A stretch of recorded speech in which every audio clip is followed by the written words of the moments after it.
para ouvir, né?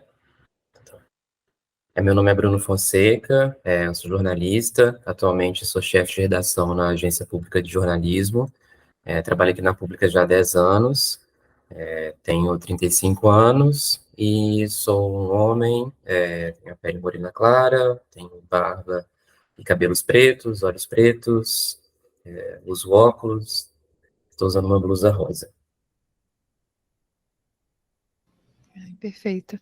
Então, uma pergunta assim, meio genérica, mas para você, o que é o jornalismo e qual é o papel do jornalista? Essa é uma pergunta difícil de responder. Acho que tem muitas possíveis assim respostas em relação ao que é o jornalismo. Mas falando um pouco do jornalismo que a gente pratica aqui na agência pública, que eu acho que eu consigo responder um pouco essa pergunta. Eu acredito que o jornalismo e o jornalista, né, são ferramentas para a gente trazer narrativas importantes sobre a realidade.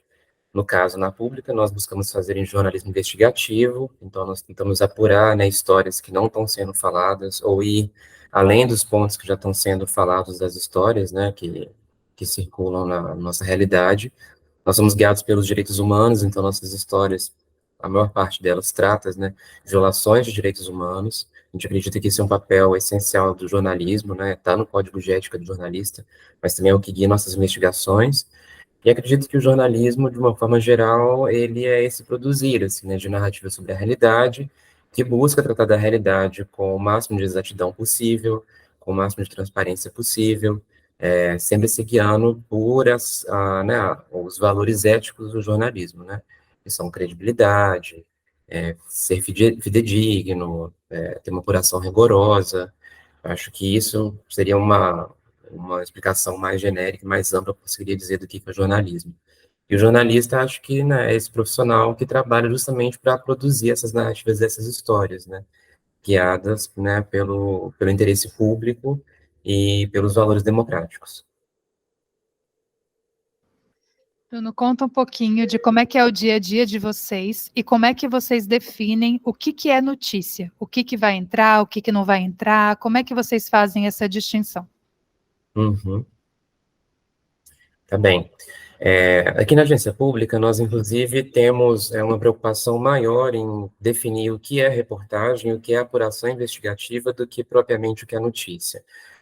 Como nós somos uma agência de jornalismo investigativo, nós não fazemos aquela pauta do dia, como se diz, né?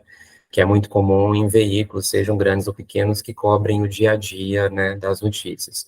Então, nós, por exemplo, não acompanhamos coletivas para fazer uma matéria sobre a coletiva, nós não damos matérias em cima de declarações de políticos, a gente tenta sempre buscar alguma abordagem investigativa sobre os assuntos que a gente está cobrindo. Como eu tinha dito, ou alguma história que não está sendo falada, ou alguma revelação nova sobre dados, documentos, decisões oficiais, ou algo para além daquilo que está sendo tratado. A gente também encara com muita seriedade a fala de movimentos sociais, de pessoas comuns, de lideranças, então a gente também tende a trazer para os debates, para as pautas públicas, essas falas, né, essas perspectivas e muitas vezes as denúncias que vêm desses grupos sociais. Então, o nosso dia a dia ele é muito focado para isso, né? A gente sempre discute muito e tenta desenvolver esse olhar do como a gente pode ir além da pauta do dia, para além da notícia, né? A gente produz reportagens, o tempo de produção das reportagens varia bastante, existem desde produções especiais, apurações em série, que a gente fica meses fazendo essa apuração para ir sair com reportagem, ou também algumas outras revelações mais quentes, que a gente faz reportagens mais rápidas, quando a gente tem um furo, quando a gente consegue acesso a um documento, quando a gente tem uma informação exclusiva. É mais ou menos esse, assim, mais ou menos essa rotina da redação. Varia bastante de acordo com o que a gente está cobrindo. Tem épocas que são mais dinâmicas, como, por exemplo, eleições, ou quando acontece um grande evento, um grande desastre. Mas a gente sempre tenta pautar um pouco a nossa discussão de pauta sobre isso. O que é uma pauta investigativa que a gente possa fazer com a cara da agência pública, com os valores da agência pública, em cima de temas ou que já estão sendo falados, ou até o contrário, que a gente acha que não estão sendo cobertos com o destaque que eles mereceriam. E para quem assim não tem uma ideia de como é que é o trabalho jornalístico, explica como é que a gente chega num furo, como é que você descobre algo que está ali, né, um documento, etc. Como é que é esse processo investigativo? Uhum. Esse processo ele varia bastante, depende muito da apuração, né, que o repórter está fazendo. A gente também tem perfis de repórteres diferentes aqui na agência pública, como qualquer outra redação, então cada um tem o seu caminho, assim, né, para poder descobrir as apurações investigativas. Eu acho que tem já alguns caminhos mais estabelecidos que são mais comuns. Um deles é a relação com fontes, né? Então, fontes, sejam, né, pessoas que trabalham em órgãos oficiais do Estado, sejam pessoas que trabalham diretamente lidando com violações de direitos humanos, pessoas que estão em movimentos sociais, a população mesmo, né, assim, que está vivenciando uma determinada situação, são fontes muito ricas, né, de informações. Às vezes é de um morador, né, que está numa determinada região, que vem uma denúncia muito grave de violação de direitos humanos. A gente mesmo ontem publicou uma reportagem aqui na agência pública que eu editei, de um repórter, freelancer, inclusive, que já trabalha com a gente há algum tempo, e que ele trouxe algumas denúncias muito fortes de moradores do Jacarezinho, no Rio de Janeiro, de violência policial, de como as ações policiais estariam atrapalhando toda a realidade da comunidade, seja de quem tem que sair para trabalhar, seja de quem trabalha lá, ainda buscando os filhos na escola, né? Então, às vezes, as denúncias podem vir de pessoas comuns, que estão vendo no dia a dia alguma ação do Estado, ou uma ação miliciana, por exemplo, que tem consequências muito práticas e muito fortes para a realidade delas. Além disso, também pode vir de uma fonte governamental, pode vir de algum whistleblower, né, como aquele termo que se usa para quando alguém vaza documentos de interesse público e que estão fechados, por exemplo, numa agência governamental ou mesmo numa empresa. A gente fez uma investigação, por exemplo, sobre como o iFood, né, foi feito pela repórter Clarissa Levy, aqui da agência pública, de como o iFood estaria utilizando estratégias de marketing para minar o movimento grevista, né, e por melhores condições dos entregadores do iFood. Isso, por exemplo, partiu de algumas denúncias e de fontes que a repórter conseguiu. Esse é um dos caminhos até mais clássicos assim, do jornalismo. Mas, para além deles, a gente também faz muita reportagem baseada em dados. É interessante dizer que hoje no Brasil a gente teve uma evolução muito grande nos últimos anos de dados abertos de transparência governamental. Então, desde iniciativas, né, de caminhos que existem, como a Lei de Acesso à Informação, mas também portais de dados abertos, inclusive organizações da sociedade civil que abrem dados, é outro caminho que a gente usa bastante, né? Usar os dados primários para conseguir fazer uma reportagem e mostrar alguma relação que não está clara é um outro caminho interessante. A gente mesmo publicou há pouco tempo uma matéria sobre moradias em áreas de risco aqui na cidade de São Paulo, e ela revelou, né, que apesar de ser uma cidade bastante grande, bastante rica, a gente tinha quase 200 mil moradias hoje em áreas de risco que já são mapeadas pela prefeitura, sem contar, né, as outras áreas que não são mapeadas. Isso para deslizamento de terra, para você ter uma ideia.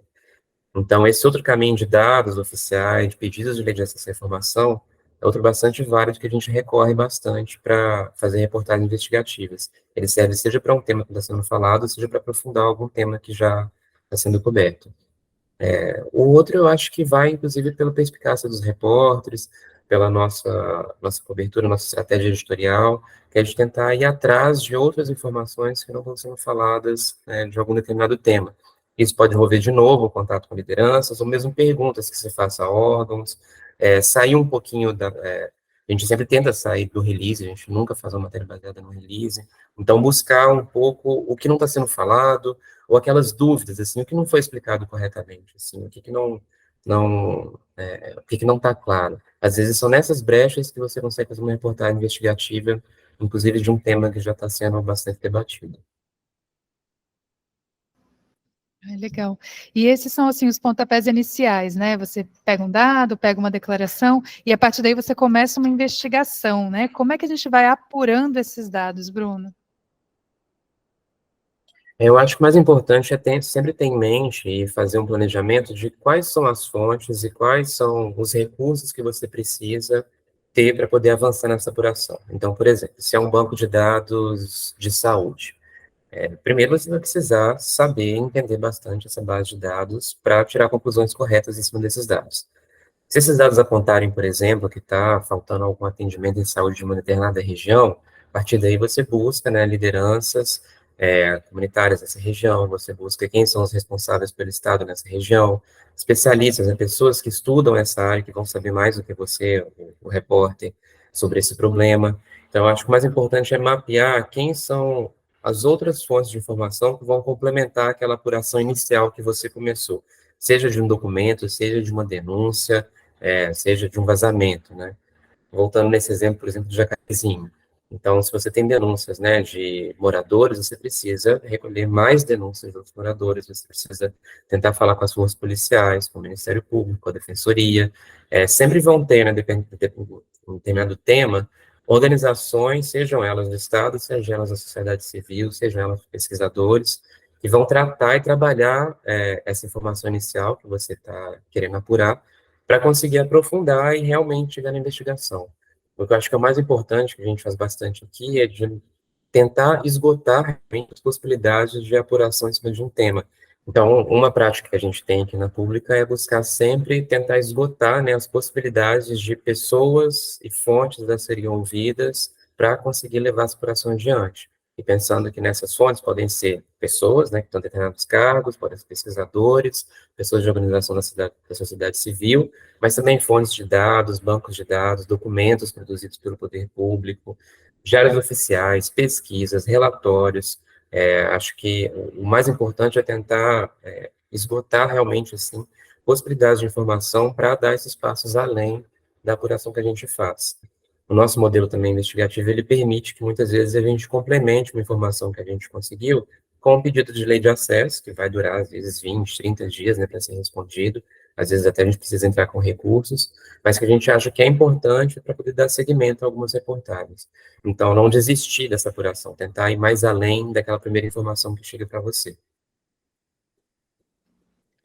Perfeito. E vocês costumam também, às vezes, publicizar, né, esses caminhos, os dados que vocês usaram. Por que que vocês fazem isso, né? Por que que vocês acham isso importante? Ah, ótimo. Essa é uma prática que começou aqui na agência pública até há muitos anos, quando a gente ainda fazia checagem de fatos. A gente começou um projeto de checagem em 2014, né, nas eleições presidenciais, e na época a checagem acabava se baseando muito em fontes de dados, né, em muitos bancos de dados públicos. Continua sendo hoje, inclusive, né, para os veículos que fazem checagem, porque muitas vezes, sejam os políticos, né, quando são candidatos, sejam os próprios governantes, quando estão ocupando algum cargo, eles não gostam muito, eles não têm o costume de serem transparentes com as informações que eles passam. Então, era muito importante para a gente buscar esses dados nas bases de dados governamentais, por exemplo, para poder usar para checagem. O que a gente percebeu é que era muito importante, inclusive por a gente estar exigindo essa transparência dos políticos e dos governantes, que a gente também fosse extremamente transparente. Então, desde essa época, e isso se espalhou para outros tipos de reportagens de dados que a gente faz na pública, a gente sempre publiciza as bases de dados que a gente utiliza, e quando são matérias que envolvem alguma metodologia mais complexa, né, quando envolve algum cruzamento, ou mesmo quando a gente usa algum algoritmo, algum tipo de refinamento assim, da base de dados, a gente deixa a metodologia explicada, porque a gente acredita, primeiro, que acho que é um trabalho, é um valor ético do jornalismo ser transparente com aquilo que você conseguiu obter. A gente só esconde, né, a gente só protege as nossas fontes de informação quando envolvem, né, denúncias de pessoas que estão em situação de risco, quando são, né, denúncias que você realmente não pode expor a sua fonte pelo risco que ela pode correr, mas quando são dados governamentais não faz sentido você, como jornalista, não dizer de onde você tirou aquela informação. A gente acredita que isso é uma prática não só ética do jornalismo, mas que fomenta o próprio campo de outras investigações. Então, para a gente, é um valor muito grande quando outros veículos, outras organizações utilizam as nossas reportagens, as bases de dados das nossas reportagens, para produzir as suas próprias investigações, quando o professor dá uma aula utilizando esses dados. A gente acredita que isso é um papel muito importante para poder fomentar não só o jornalismo, mas a educação, a pesquisa, o ensino. A gente mesmo fez, a gente já teve algumas experiências, a gente teve alguns grandes bancos de dados que a gente montou, por exemplo, de intoxicações por agrotóxico, de violência no campo, e que todos eles, no final, tinham base de dados. Muitas vezes até a gente recebeu contato de pesquisadores, pedindo para a gente explicar melhor algum ponto da base, que as pessoas tinham dúvida. E a gente fica muito feliz quando a gente vê depois um professor em alguma região do Brasil dizendo que utilizou isso em aula. Eu acho que traz um valor assim, para o jornalismo, o impacto do jornalismo, faz muito sentido para a gente, inclusive porque todas nossas reportagens são abertas para republicação, né? Qualquer veículo, qualquer pessoa pode publicar uma reportagem da agência pública de graça, só manter a reportagem e dar os créditos. Perfeito. E Bruno, vocês fazem. A gente tem, né, uma certa crise no jornalismo, pessoas lendo menos, acessando menos, né? Você tendo que encurtar ali a notícia, colocar um videozinho para chamar a atenção. E vocês vão um pouco na contramão disso, né? E buscam fazer uma coisa super detalhada. Que tipo de retorno? Você comentou um pouco agora, né, dos professores, enfim, mas que tipo de retorno vocês têm e por que que vale a pena fazer, né, reportagens como essas? Ótimo. Essa é uma pergunta difícil porque, é claro, né, o jornalismo ele tem que se preocupar com a audiência, né? O jornalismo ele precisa ser lido. Mas ser lido é diferente de buscar clique e page views a todo e qualquer custo. Pelo menos é isso que eu acredito, assim, né? De fato, o jornalismo ele compete com plataforma de streaming, compete com redes sociais, compete com o vídeo do gatinho que está passando. Mas eu acredito que a gente tem que saber ter uma serenidade, uma maturidade para entender como a gente vai entrar nessa competição por audiência e por atenção das pessoas e até que medida você vai sacrificar o seu jornalismo para isso. Hoje, na pública, o que a gente acredita é que as reportagens elas precisam ter o tamanho que elas precisem ter. É claro que nós editamos as reportagens, nós pensamos em como o texto vai ser claro, inteligível para as pessoas, e a gente tem que pensar, inclusive, que muitas vezes jornalistas escrevem só para jornalistas, e que isso não acontece só nas grandes reportagens escritas. Muitas vezes as pessoas ligam o noticiário, a TV, o rádio, e você vê uma cobertura econômica ou política que é completamente incompreensível para quem não está muito por dentro daquele assunto, né? Às vezes é uma discussão sobre a emenda do orçamento e que boa parte da população não vai nem entender sobre do que se trata. Então, eu acho que muitas vezes essa preocupação em tentar ser claro, em tentar tratar o leitor, a atenção do leitor como algo importante e valioso, não se baseia só em fazer coisas curtas ou coisas mais atraentes, assim, visualmente. Acho que isso é um lado, mas o outro também é de tentar ser transparente, de tentar ser claro com o leitor, e isso, inclusive, toca nessas outras questões que eu estava falando, de a gente ser aberto com a nossa metodologia, da gente linkar outras notícias, outras referências que a gente fala da matéria, da gente colocar os documentos que a gente cita na reportagem. Eu acho que esse tipo de jornalismo mais transparente, ele também é uma forma de você buscar a sua audiência, de tratar bem o leitor. Nós também temos presença em redes sociais, a gente adapta nossas reportagens para as redes sociais. Nós temos um podcast semanal, nós temos vários conteúdos em podcasts. A gente tem colunas no site da Agência Pública, inclusive essas colunas, elas estão sendo narradas, né, pela voz dos colunistas.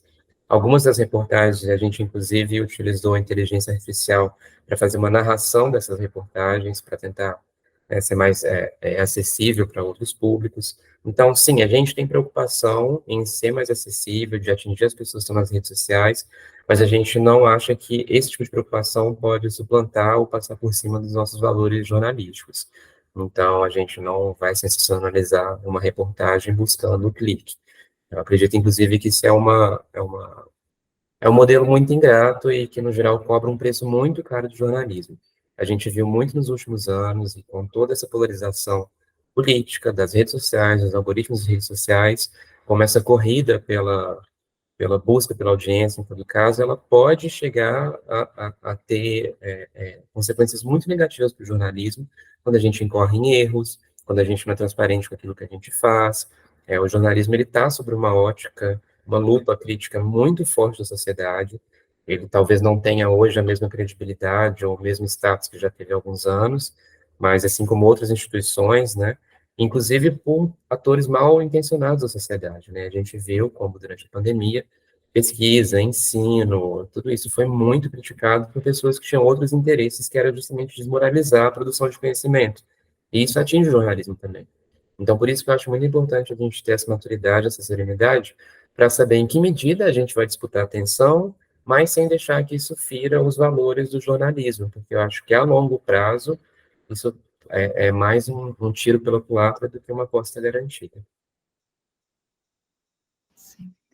E, Bruno, até, né, pegando o gancho desse cenário que você colocou, né, a gente está vivendo no país uma situação, né, Lula toma posse e já institui uma Secretaria de Políticas Digitais, né, mostra uma preocupação com a educação midiática, fala, não, a gente precisa combater notícias falsas, a gente precisa fortalecer aí, de repente, o jornalismo profissional, né, e além disso, a gente tem, por exemplo, na Base Nacional Comum Curricular, uma educação midiática para as escolas, então é um assunto que está sendo muito discutido, né?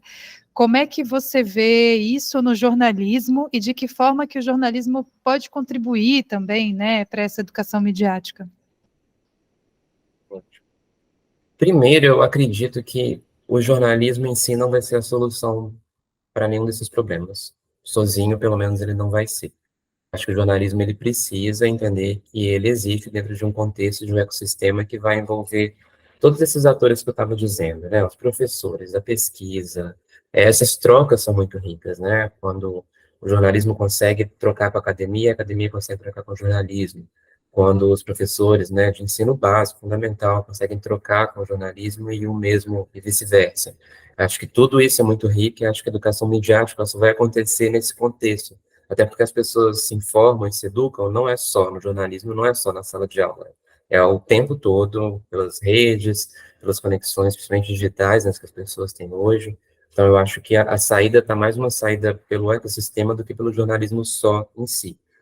Por outro lado, eu também acho que é muito importante entender e deixar claro que hoje o jornalismo ele não é feito só de veículos tradicionais que já existiam há muitos anos, mas o ecossistema jornalístico ele é alimentado ele funciona com uma miríade de veículos que vão desde veículos pequenos, veículos de bairro, iniciativas de pessoas que estão lutando muito para conseguir fazer um jornalismo independente, local.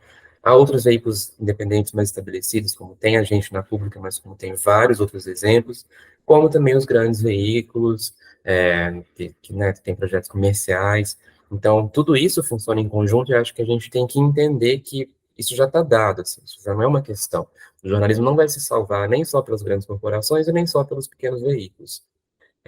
Eu acho que quanto mais a gente fortalecer esse ecossistema do jornalismo, porque se inclui, inclusive, os jornalistas, né, que trabalham nesses veículos e que circulam entre esses veículos, acho que mais a gente tem esse estofo, que a gente viu que foi muito importante nos últimos anos, de ter essa resistência democrática, né? Se hoje acho que a gente tem uma democracia no Brasil, acho que a gente tem porque várias áreas da nossa sociedade disseram, não, daqui não passa. E uma dessas áreas foi o jornalismo, né? A gente disse, não, independente do que o governante X queira ou deixe de fazer, a gente tem valores, a democracia é um desses valores, o jornalismo vai lutar por ela. Então, acho que isso só aconteceu e só vai continuar acontecendo quanto mais esse ecossistema tiver fortalecido, quanto mais, inclusive, os veículos e os jornalistas colaborarem entre si. Hoje, as notícias não são cobertas só pela grande imprensa. Às vezes, é um furo que começa, seja num veículo independente, como a gente, como pública, seja num veículo de bairro, seja numa iniciativa menor. Então, essa é a realidade, assim, né? Eu acredito que essa educação midiática da parte do jornalismo vai acontecer e vai ser cada vez melhor quanto mais esse sistema for fortalecido. Quanto mais jornalistas, inclusive, tiverem ferramentas à sua disposição. Então, associações, por exemplo, como a Abrage, né, jornalismo investigativo, acho que é uma iniciativa que faz todo sentido nos dias de hoje, né? Os jornalistas precisam de formação, eles precisam de trocar com outros jornalistas, eles precisam se sentir acolhidos, eles precisam entender qual é o papel deles nessa discussão democrática e jornalística como um todo. Então, que fortalecendo esse ecossistema jornalístico, você consegue também fortalecer essa parte que ele contribui para a educação midiática, né? Fora isso, eu acho que a gente precisa estar cada vez mais cobrindo e apurando e fazendo reportagens sobre as redes, sobre as plataformas, as empresas que estão por trás dessas plataformas. Acho que a gente evoluiu muito nos últimos anos, acho que as pessoas hoje, os cidadãos comuns, eles têm uma ciência muito maior do que é um dado digital, do que é um algoritmo, né? Pensa, há 10 anos era uma palavra que talvez ninguém ousasse dizer sobre o Facebook, Instagram. E hoje eu acho que já se tem um conhecimento um pouco maior sobre isso, claro, que ainda é muito nebuloso e muito fechado, principalmente em relação a empresas privadas, né, corporações privadas, mas eu acredito que dá para se notar um avanço assim, nessa discussão. E acho que uma parte delas vem justamente para o jornalismo olhar e cobrir, inclusive, esse meio no qual ele está inserido. Assim. acho que ter menos receio, menos medo de falar do próprio meio de como as notícias circulam. Assim, acho que isso é muito importante. Joia. Bruno, para a gente terminar, eu queria propor assim, um exercício de você pensar o que te levou para o jornalismo lá no começo, assim, por que você escolheu essa carreira, né? Como é que você foi trilhando, e como é que você vê o futuro do jornalismo, assim, para onde a gente está indo.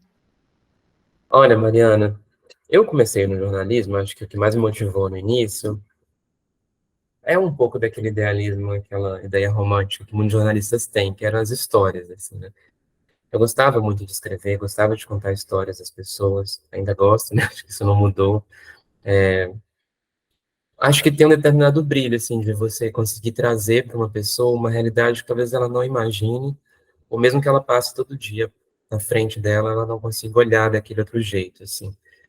Eu acho que esse ato de trazer histórias para as pessoas, narrar essas histórias, ao mesmo tempo é uma responsabilidade muito grande, né? Porque você conta pelos seus olhos, pela sua boca, pelos seus ouvidos, às vezes a história de outras pessoas, né?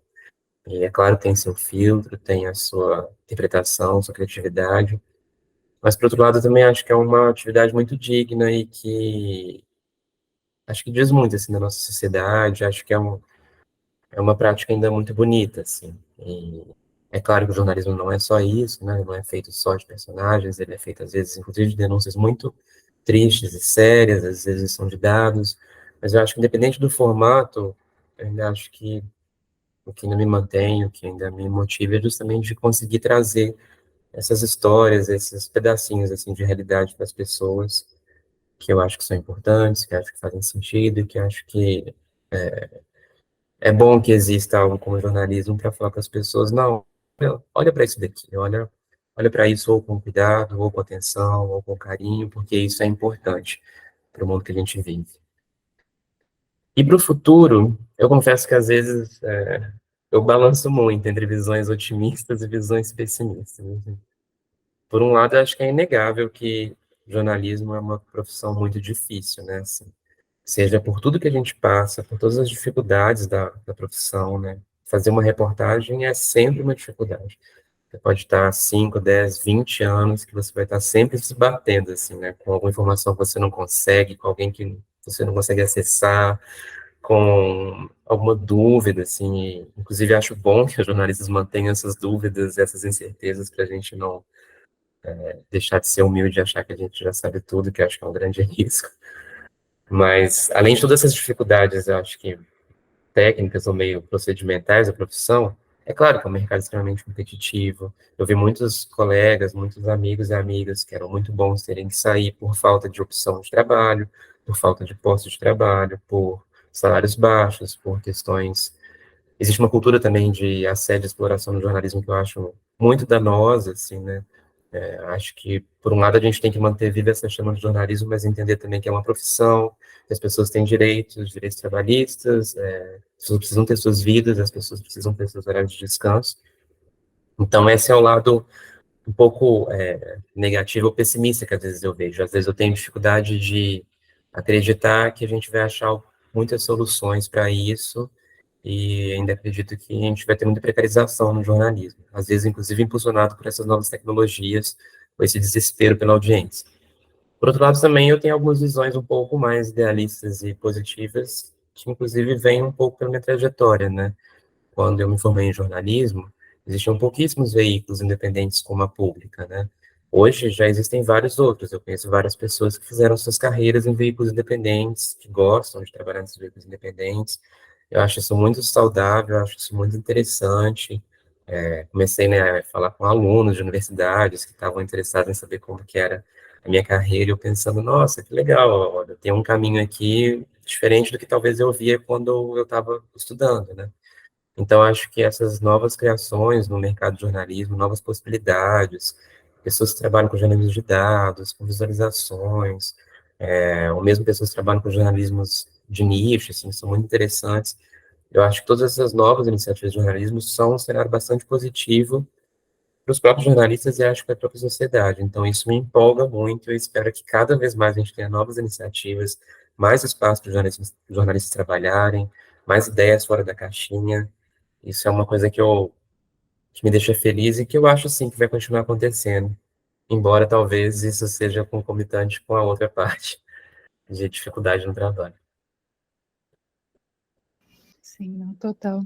Bruno, eu até esqueci de te perguntar, mas assim, queria só que você falasse um pouco o que exatamente você faz, qual é o seu trabalho hoje e um pouquinho da sua rotina enquanto profissional.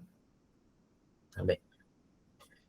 Então, hoje, na Público, como chefe de redação, a minha função é basicamente coordenar e ajudar a traçar as estratégias editoriais, da produção jornalística da Pública como um todo.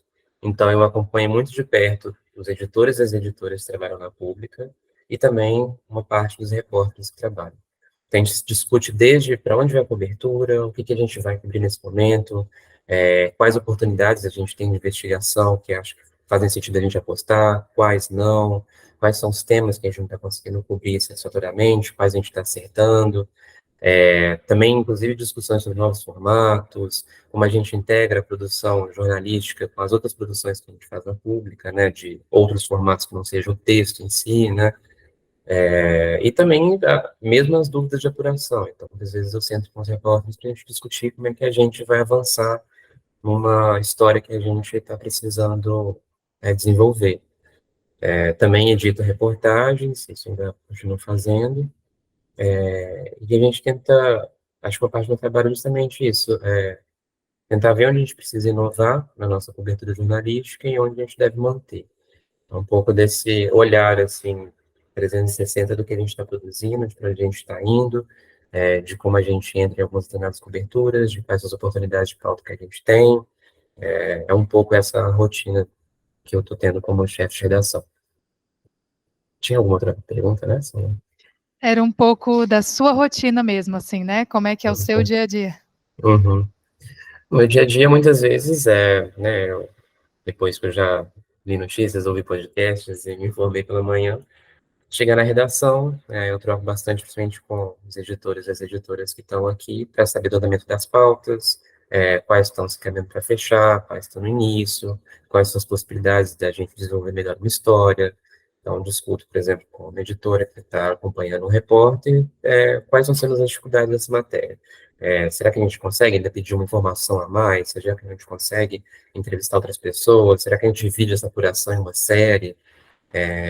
Essa é uma grande parte do trabalho, né? Fazendo bastante reuniões, né, entre a edição, com a direção. Então, às vezes eu estou discutindo, por exemplo, se a gente vai aproveitar um determinado tema para sugerir um entrevistado para o nosso podcast semanal, ou se a gente vai tentar desenvolver um vídeo para as redes sociais a partir de um tema que a gente já abordou nas redes, né, nas reportagens. E sem contar também, recebo bastante denúncias que chegam para a pública, encaminha essas denúncias ou esses documentos para algum repórter, a gente pensa que a gente vai seguir então a investigação, é um pouco assim a rotina. Além de também estar editando matérias, fazendo contato com freelas, né, a gente quer reportagens de outros lugares que a gente não está sediado, acho que é um pouquinho assim a rotina. Perfeito, Bruno, acho que é isso. Muitíssimo obrigada, viu?